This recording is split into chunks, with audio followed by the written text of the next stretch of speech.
மாமல்லர் நிலை குலைஞ்சு போன அவரோட மனசை திடப்படுத்திக்கிட்டு கொஞ்சம் கனிவான குரல்ல சிவகாமிய பார்த்து, சிவகாமி, உன்னோட நம்பிக்கை வீண் போலையே. உனக்கு நான் கொடுத்த வாக்குறுதியை நிறைவேற்ற தானே வந்திருக்கேன். 100 காத தூரம் காட்டையும் மலையும் கடந்து வந்திருக்கேன். பசிப்பட்டு நீ பார்க்காம தூக்கம் இல்லாம வந்திருக்கேன். நான் வந்த குதிரை கிட்டத்தட்ட செத்து விழுகிற அளவுக்கு அவ்வளோ வேகமா வந்தேன். கொஞ்ச நேரத்துக்கு முன்னாடி நான் கோவமா பேசினதையெல்லாம் மறந்துரு. யார் மேலேயோ இருந்த கோவத்தை மேல காட்டிட்டேன். இவ்வளோ நாளைக்கு அப்புறம் நம்ம சந்திக்கிறப்போ இவ்வளோ கோபமும் தாபமும் இருக்கும்னு நான் நினைக்கல. எவ்வளவோ ஆசையில வந்தேன். போகட்டும் சிவகாமி, கிளம்பு போலாம்னு சொன்னாரு. பிரபு, மன்னிச்சிடுங்க, என் சபதம் நிறைவேறினா தான் நான் வருவேன்னு சொன்னான். சிவகாமி, என்ன இப்படி சொல்ற? என்னோட வரதுக்கு உனக்கு விருப்பம் இல்லையா என்ன? லேட் பண்ண டைம் இல்லைன்னு சொன்னாரு. இளவரசே, என் சபதத்தை நிறைவேற்றுங்க. புலிகேசிய கொன்னு வாதாபியை எரிச்சு உங்க அடிமையோட கையை பிடிச்சு கூட்டிட்டு போங்க. அப்ப உங்க நிழல் மாறி உங்க கூட வருவேன்னு சொன்னான். சிவகாமி, உன் சபதத்தை கண்டிப்பா நிறைவேற்றி வைக்கிறேன். ஆனா அதை நிறைவேற்றுறது அவ்வளோ ஈஸி இல்லை. பெரிய படையை திரட்டிட்டு ஆயுத பலத்தோட வரணும். இதுக்கெல்லாம் டைம் வேணும். பல வருஷங்கள் கூட ஆகலான்னு சொன்னாரு. பல்லவகுமாரர் தானா இப்படி பேசுறது? வீரமாமல்லரா இப்படி பேசுறது? புலிகேசிய கொன்னு வாதாபிய வெல்றது அவ்வளோ பெரிய கஷ்டமான காரியமா? நான் தெரியாம சபதம் செஞ்சுட்டேனா? பல்லவகுமாரா, நீங்க காஞ்சிக்கு போய் ராஜாங்க வேலைகளை பாருங்க. இந்த ஏழை சிற்பியோட மகளை பத்தி கவலை வேணாம். நான் என்ன பாண்டிய இளவரசியா இல்ல சோழ ராஜகுமாரியா என்னை பத்தி கவலைப்படுறதுக்கு? நான் எப்படி போனா உங்களுக்கு என்ன? என் சபதம் எப்படி போனா என்னன்னு சிவகாமி சொன்னா. சிவகாமி, நீ தான் பேசுறியா? நீ பழைய சிவகாமி தானான்னு மாமல்லர் கேட்டாரு. இல்ல பிரபு, நான் புது சிவகாமி ஆயிட்டேன். என் வாழ்க்கை எனக்கு கசந்துருச்சு. இந்த புது சிவகாமிய மறந்துருங்க. ஒரு சமயம் உங்ககிட்ட என்னை மறந்துடாதீங்கன்னு வரம் கேட்டேன். இப்போ மறந்துருங்கன்னு வரம் கேட்கிறேன்னு சிவகாமி சொன்னான். சிவகாமி, கேளு. நீ புது சிவகாமினாலும் நான் பழைய மாமல்லன் தான். உன்னை பிரிஞ்சு இருந்த காலத்திலையும் உன்னை ஒரு செகண்ட் கூட மறக்கல. ராத்திரியிலையும் பகல்லையும் கனவுலையும் நனவுலையும் அரண்மனையிலையும் போர்க்களத்திலையும் என்ன செஞ்சாலும் யார் கூட பேசினாலும் என் மனசை விட்டு நீ ஒரு செகண்ட் கூட போகல. நான் உன் மேல வச்சிருக்க உண்மையான காதல் மேல சத்தியம் பண்ணி சொல்றேன். நீ செஞ்ச சபதத்தை நான் நிறைவேற்றி வைக்கிறேன். இப்போ என்னோட கிளம்புன்னு மாமல்லர் ரொம்ப உணர்ச்சி வசப்பட்டு நாக்கு தழுதழுக்க சொன்னாரு. கல்ல கூட கரைய வைக்கிற மாதிரி இருந்த மாமல்லரோட வார்த்தைகள் சிவகாமியோட மனசை எதுவுமே பண்ணல. பட்ட கஷ்டங்கள்னாலும் பார்த்த பயங்கரத்தினாலும் கல்லை விட ரொம்ப கடினமா இருந்துச்சு அவ மனசு. காதலாம் காதல், காதலும் கல்யாணமும் இங்க யாருக்கு வேணும்னு சிவகாமி சொன்னான். நிஜமா தான் சொல்றியா சிவகாமி? உனக்கு காதலும் கல்யாணமும் வேணாமான்னு மாமல்லர் ஆத்திரமா கேட்டாரு. நிஜமா தான் சொல்றேன். காதலும் வேணாம், கல்யாணமும் வேணாம். பழிதான் வேணும். பஞ்சம் தீர்க்கணும். புலிகேசி சாகணும். வாதாபி எரியணும். வாதாபி மக்கள் அலறிக்கிட்டு அங்கேயும் இங்கேயும் ஓடணும். எனக்கு இதை தவிர வேற எதுவும் வேணாம்னு சொன்னான். மாமல்லர் மறுபடியும் கொஞ்சம் கனிவா, சிவகாமி, உன் விருப்பத்தை தெரிஞ்சுக்கிட்டேன். உன்னை விட 100 மடங்கு என் மனசு கொதிச்சிட்டு இருக்கு. உன்னை சிறப்பிடிச்சிட்டு வந்து அவமானப்படுத்தினவனை பழிவாங்க என் மனசு துடிச்சிட்டு இருக்கு. கட்டாயம் உன் சபதத்தை நிறைவேற்றி வைக்கிறேன். நீ இப்போ என்னோட கிளம்பிவான்னு சொன்னாரு. வரமாட்டேன் இளவரசே. ஆயன சிற்பியோட மகள் செத்துட்டான்னு சொல்லிருங்க.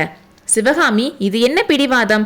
கடைசியா சொல்றேன் கேள். உன்னோட சபதத்தை நான் நிறைவேற்றி வைக்கிறேன். ஆனா இப்போ நீ என் கூட வரலன்னா என் மனசு கசந்துரும். என்னோட அன்பை அடியோட இழந்துருவன்னு சொன்னாரு. அன்பு வேணாம் பிரபு, சபதத்தை நிறைவேற்றுங்கன்னு சொன்னான். பெண்ணே, பல்லவ குலத்தினர் ஒரு நாளும் சொன்ன சொல்ல தவறுவதில்லை. இளவரசே, ஆயன சிற்பியின் மகளும் சொன்ன சொல்ல இருந்து மாறுறதுக்கு இல்ல. இதை கேட்டு இதென்ன அகம்பாவம்னு மாமல்லர் சொன்னாரு. ஆமா இளவரசே, அகம்பாவம் தான். ஏன் இருக்கக்கூடாது? இளவரசிகளுக்கு மட்டும்தான் அகம்பாவம் இருக்கணுமா? நான் ஏழை சிற்பியோட மகள் தான். ஆனாலும் செந்தமிழ் நாட்டு வீர பெண் குலத்துல பிறந்தவ. காதலன் கழுத்துல மாலை போட்டு போருக்கு அனுப்பி வச்ச மாதர் வம்சத்துல பிறந்தவ. கண்ணகி தெய்வம் வாழ்ந்த நாட்டுல நானும் பிறந்திருக்கேன். எனக்கு ஏன் அகம்பாவம் இருக்கக்கூடாது பிரபுன்னு கேட்டா.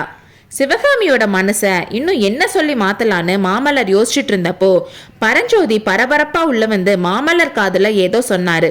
சேனாதிபதி, இந்த முட்டாள் பெண்ணோட பிடிவாதத்துக்கு முன்னால நம்மளோட திட்டம் எல்லாம் சின்ன பின்னமாக போகுதுன்னு சொன்னாரு. அடுத்து சிவகாமிய பார்த்து, பெண்ணே, நீ வருவியா மாட்டியா? உன்கிட்ட பேசிட்டு இருக்க நேரம் இல்லைன்னு சொன்னாரு. அப்போ பரஞ்சோதி, அம்மா, எங்களோட நிலைமைய புரிஞ்சுக்கங்க. எதிரியோட கோட்டைக்குள்ள தனியா 4 பேர் வந்திருக்கோம். கோட்டை சுவர் மேல ஏனியோட கண்ணபிரானும் அவங்க அப்பாவும் காத்துட்டு இருக்காங்க. கோட்டைக்கு வெளியில நரபலி கொடுக்கிற காபாலிகர்கள் எங்களை தேடிட்டு இருக்காங்க. நாங்க வந்திருக்கிறத எப்படியோ தெரிஞ்சுக்கிட்டு இதோ தெருமுனைக்கு நாகநந்தி பிக்ஷு வந்துட்டு இருக்காரு. தேவி, இந்த நிலைமையில நீங்க இப்படி வீண் விவாதம் பண்ணிட்டு இருக்க கூடாதுன்னு சொன்னாரு. ஐயா, பல்லவகுமாரரும் அவரோட நண்பரும் கேவலம் மண்டை ஓட்டுல பிச்சை எடுக்கிற காபாலிகருக்கும் காவி துணி போட்ட புத்த பிக்ஷுவுக்கும் பயந்து ஓடுவாங்கன்னு எனக்கு தெரியாம போச்சு. அதுக்காக என்ன மன்னிச்சிடுங்க. நீங்க தப்பி போறதுக்கு நான் குறுக்க நின்று தடுக்கலையே, தாராளமா போங்கன்னு சொன்னான். மாமல்லருக்கு வந்த கோவத்துக்கு அளவே இல்லை. அடி பாதகி, சண்டாளி, இந்த பயனை நீ அனுபவிப்பன்னு சொன்னாரு.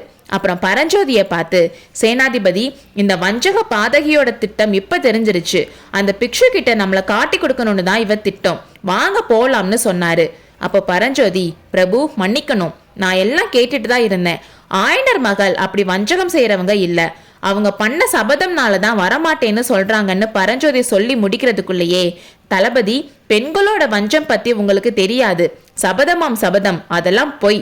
பாதாபி சக்கரவர்த்தியோட மாளிகையை விட்டு வர மனசு இல்ல, வாங்க போடலாம்னு மாமல்லர் பரஞ்சோதியோட கையை பிடிச்சி இழுத்தாரு. பரஞ்சோதி நகராம அங்கேயே இருந்தாரு. பிரபு, இது நியாயம் இல்ல. சிவகாமி அம்மைய இங்க விட்டுட்டு போறது ரொம்ப பெரிய தப்பு. அவங்க வரமாட்டேன்னு சொன்னா நாம தான் பலவந்தமா தூக்கிட்டு போகணும்னு சொன்னாரு. இந்த வார்த்தைகளை கேட்டதும் சிவகாமியோட உடம்பெல்லாம் செலுத்துருச்சு. ஒரு சமயம் மாமல்லர் விஷப்பாம்பு நம்மளை கடிக்காம காப்பாத்துனதா சொன்ன கனவு ஞாபகம் வந்துச்சு. அந்த கனவு இப்போ நிஜமாகாதா? தளபதியோட யோசனைப்படி மாமல்லர் வந்து நம்மளை கட்டி பிடிச்சு தூக்கிட்டு போக மாட்டாரான்னு நினைச்சான். மாமல்லர் மட்டும் அப்படி செஞ்சிருந்தா பின்னாடி எவ்வளவோ விபரீதங்கள் நடக்காம போயிருக்கும். ஆனா விதி அவரை அப்படி பண்ண விடல. வேணாம் தளபதி, இஷ்டமில்லாத பெண்ணை கட்டாயப்படுத்தி கூட்டிட்டு போக வேணாம். இவளுக்கு நான் கொடுத்த வாக்குறுதிய ஒரு நாள் நிறைவேற்றுவேன். அதுக்கப்புறம் இஷ்டம்னா வரட்டும். அது வரைக்கும் அந்த பொல்லாத பிக்ஷுவையே கட்டிட்டு அழுகட்டும்னு மாமல்லர் சொல்லிட்டு இருக்கிறப்பவே சத்ருகனனும் குண்டோதரனும் உள்ள ஓடி வந்தாங்க. பிரபு, பிக்ஷு கிட்ட வந்துட்டாரு. அவரோட வந்த வீரர்கள்ல பாதி பேர் வீட்டுக்கு கொள்ளை பக்கமா போறாங்கன்னு சத்ருகனன் சொன்னான். பரஞ்சோதி மறுபடியும் சிவகாமிய பரபரப்பா பார்த்து அம்மான்னு சொன்னாரு. வேண்டாம் தளபதி, இந்த கிராதகி நம்மள பிக்ஷு கிட்ட காட்டி கொடுக்கத்தான் பாக்குறான், வாங்க போலாம்னு மாமல்லர் சொல்லி பரஞ்சோதி கையை பிடிச்சி இழுத்துக்கிட்டு அந்த மாளிகையோட பின்பக்கம் போனாங்க. அடுத்த கணம் அவர்கள் நால்வரும் சிவகாமியின் பார்வையிலிருந்து மறைந்தார்கள். அடுத்த அத்தியாயத்தில் சந்திப்போம்.